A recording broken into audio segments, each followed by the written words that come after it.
So this article is coming from a site called Crypto Briefing, and it is taking us down an Israeli rabbit hole I didn't really want to go down, to be honest with you. But you just start pulling a thread, and it keeps going and going and going. NVIDIA and Google seek approval to pay Israeli taxes in dollars as shekel strengthens by 20%. So, yeah, this is a hell of a thing. So to be clear, for any Israelis out there, this isn't an Israeli bashing video, right? We're not going to be talking about Gaza here.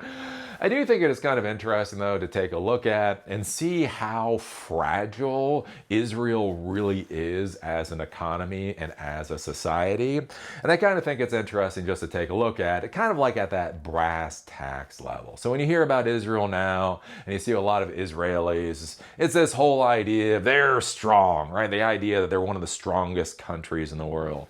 One of the things that I find fascinating is I've actually sat down and had beers and coffee and all that kind of stuff with ex-IDF soldiers. And if you want to have your ass pucker, talk to an ex-IDF soldier about their honest opinions about trying to secure Israel. And let's just say what they will tell you when nobody else is listening does not look like what's coming out of the mainstream media. It's kind of brutal when you're thinking about it from actually trying to defend that country.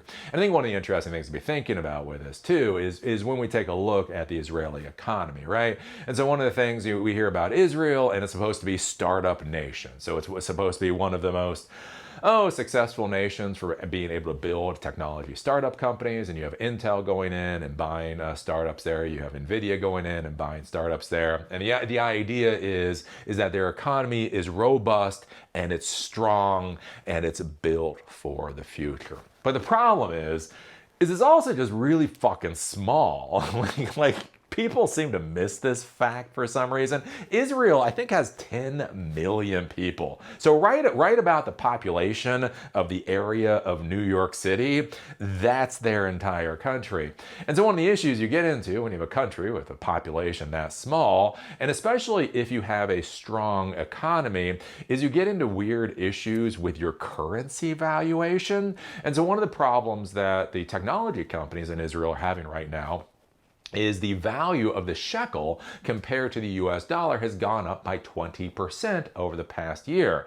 So the Israeli shekel, for some reason, seems to be strengthening, even though they're in the middle of all these wars. And the Trump administration here in the US is literally trying to devalue the US currency in order to try to boost our factories here in the US, whether or not that will work. I've talked about this before with Wix. So Wix is laying off 1,000 people. So Wix is an Israeli company. One of the problems that they talked about, again, things that you don't think about but are real, is Wix, most of their customers, or a lot of their customers, come from the United States. So they get paid in US dollars, but they're an Israeli company with mostly Israeli employees. So they pay their employees in shekels. And so you get paid in US dollars, and then you pay out in shekels, which basically means they've lost 20% of value of that transaction simply because of currency conversion over the past year. And that has led them to need to lay off 1,000 people. If you look at the documentation of the Wix layoffs, they say, AI has something to do with it. We do need to pivot for an AI world, but really it comes down to currency conversion. And so what's whack here? Oh my God, again, I am not creative enough for 2026. Man, my brain can barely keep up with 2026. So here's the issue, right? The value of the shekel has gone up by 20% compared to the US dollar. So now we have NVIDIA and we have Google, right? And they need to pay their taxes in Israel, right? Because NVIDIA and Google do not have an issue doing business with a genocidal country, right? NVIDIA and Google are A-OK with ethnic cleansing. Anyways, it is what it is. But here's the thing. They've actually got to pay taxes like everybody else. But it's NVIDIA and it's Google, so they got to pay a lot of taxes.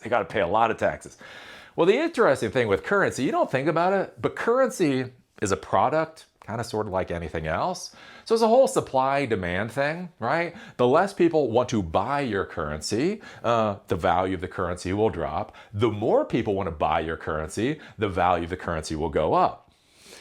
Think about this is so fun. This is so fucked up. The tax bills for NVIDIA and Google are so high that if they have to turn their dollars into shekels in order to pay the tax bill in Israel, that is going to increase the price of the shekel, right? Because basically they will have to turn their US dollars into shekel, which means that will massively increase the demand for shekels. The more demand there is for something, the higher the price will be. And so literally right now, NVIDIA and Google are talking to the Israeli government about being able to pay their taxes in US dollars just so they don't fuck with the Israeli currency. Oh, and as I've said many times in 2026, I am just not creative enough for this disaster. The tech giants want to ditch shekel-denominated tax bills after Israel's currency surged against the dollar, and a recent precedent involving the Google Wiz deal may open the door. NVIDIA and Google are in talks with Israel over paying local taxes in US dollars instead of shekels, as the local currency's sharp rally raises costs for some of the world's largest tech companies. The discussions come after the shekel strengthened roughly 20% against the dollar over the past year, creating pressure for companies that generate much of their revenue in dollars but pay Israeli salaries, rent, and taxes in shekels. The issue is especially important for NVIDIA. The chipmaker became one of Israel's largest corporate taxpayers after acquiring Mellanox in 2020, and its Israeli operations have grown rapidly as AI demand accelerates. NVIDIA paid about $1.28 billion in Israeli taxes in the previous fiscal year, when the dollar traded around 3.3 to 3.5 shekels. The dollar has since weakened sharply, making the same shekel-based obligations more expensive in dollar terms. Google is also examining the option after completing its $32 billion acquisition of Israeli cybersecurity company Wiz. The deal expanded Google's local footprint and could increase its exposure to Israeli tax obligations, particularly if the Israel Tax Authority determines that more of Wiz's intellectual property should be treated as Israeli. In March, the Bank of Israel said most tax payments tied to the Wiz transaction would be made in dollars under an agreement between the Israel Tax Authority and the Accountant General and the central bank. The goal was to avoid forcing large dollar conversions into shekels, which could have pushed the Israeli currency even higher. So basically, that's the issue here, right? Basically, forcing large dollar conversions into shekels, which would then push the currency higher. And the problem is that the currency is too high at this point. The currency is already so high that companies like Wix are laying people off. So think about that for a second. If Google and NVIDIA are forced to pay their taxes in shekels, that will end up increasing the value of the shekel, which will then force more Israeli tech companies to lay off more employees. And this is the kind of insanity you don't think about in the modern world. A similar structure for NVIDIA and Google would reduce currency pressure on the companies while giving the Israeli government dollars it can use to service foreign currency debt. The proposal would also avoid creating additional demand for shekels at a time when exporters are already under pressure from the currency strength.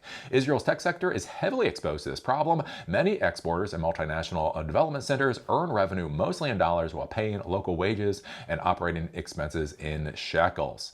So yeah, we're gonna see how this works out for Israel. And this is the kind of thing I talk about, like with these macro forces, right? Eli, a lot of viewers ask, Eli, this is supposed to be a tech channel. Why do you talk about politics? Why do you talk about the economy? Why do you talk about all these things? Because all of these things come together, basically to create the world that you're in. Right? Are you getting laid off because of artificial intelligence, or are you getting laid off because the company is trying to spend more money on AI capex? Right? Are you getting laid off because your company is failing, or are you getting laid off because your company gets paid in US dollars, they pay you in shekels, and the difference between those two have changed by 20% over a single year, and is probably going to get worse. I'm saying this as an American. I'm saying this as an American.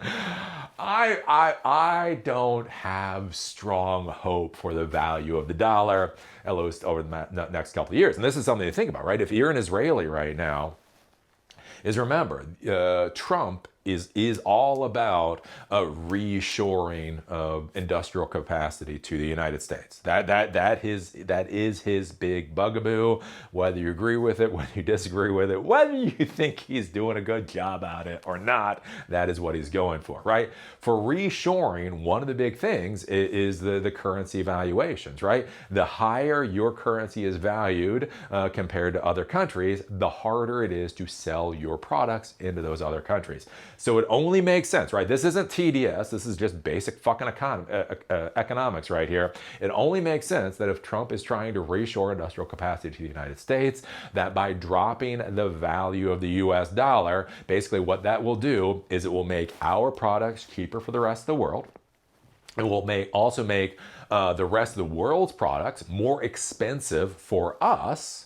So then we are more likely to buy our own products, right? That's how you prop up demand. Our products are cheaper to the rest of the world, so the rest of the world buys more of our products. Theoretically, the rest of the world's products are more expensive for us, so we buy the homegrown products, which again, that boosts production and all that kind of stuff here, and that just makes sense for the next 2 years, whether you agree with it or disagree with it, right? That's just basic economic policy. And so if you're in Israel right now, if you've already seen a 20% change in the value of the currency, what is that going to look like over the next 2 years, right? That could be a hell of a thing. And that's where I've talked about many times before, is just Israel.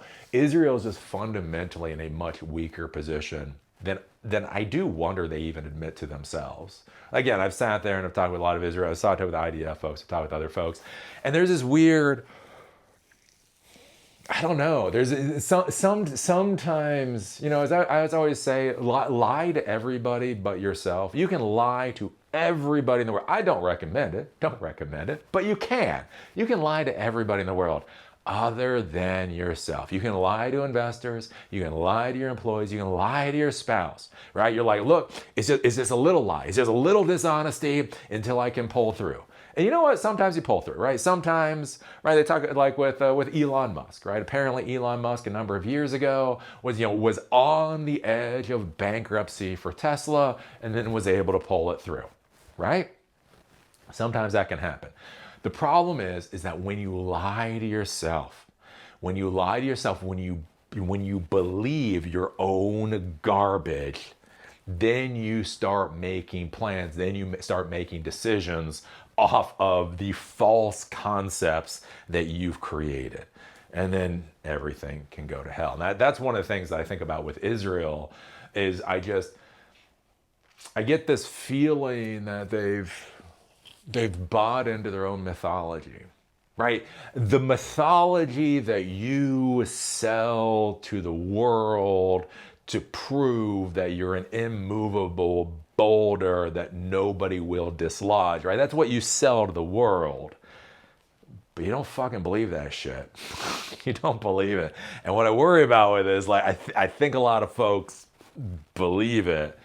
And it can cause a lot of problems, right? I've talked about this before with the whole BDS, right? With in the United States, right? Something completely un-American, right?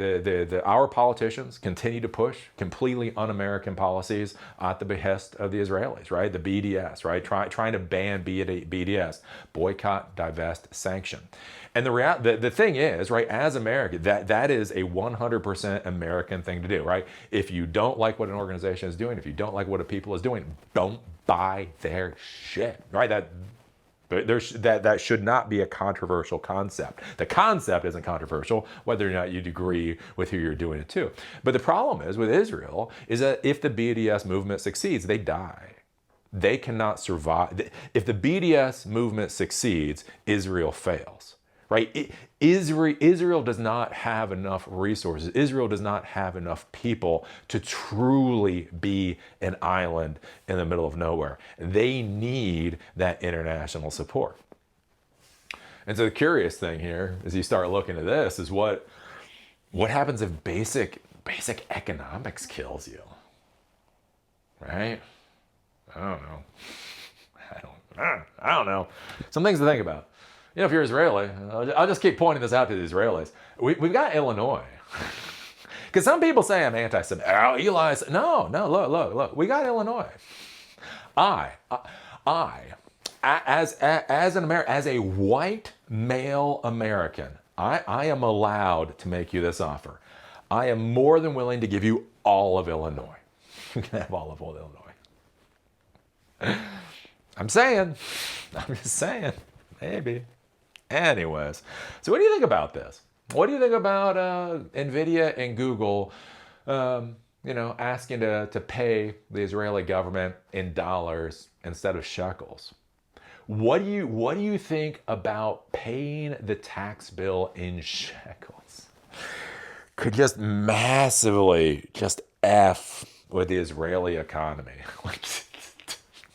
Did you have that on your bingo card for 2020? However you feel about Israel, did you think that was going to be an issue for them? And on top, we talked about this Wix and we talked about this with other companies, right? The value of the shekel is causing real and actual issues to Israel, right?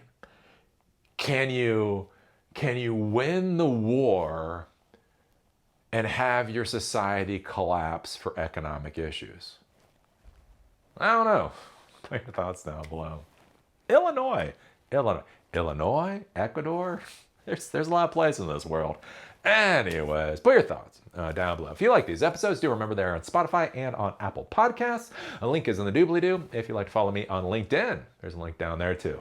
With that, see y'all later.